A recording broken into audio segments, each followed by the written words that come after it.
So I met Almon when I was about 10 or 11. So it's been 11 years now.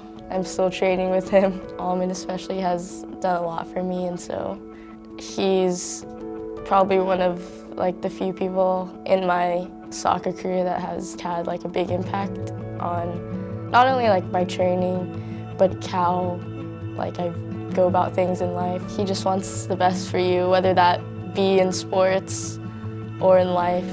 It's great if it's in sports, but if it's not, if you're working hard in whatever you're doing in life and you're doing the best you can, then that's all anyone can ask for.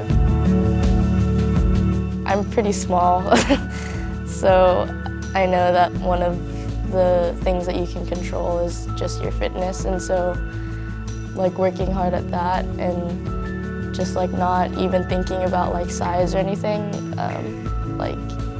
I think that has kind of helped me become what I am now. I have thought about being a professional athlete,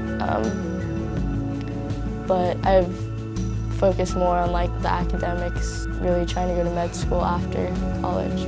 It's definitely lingering in the back of my head. You know, I'll put her up against anyone. The boys don't want to train with her, nor the girls. So she's kind of in no man's land. So.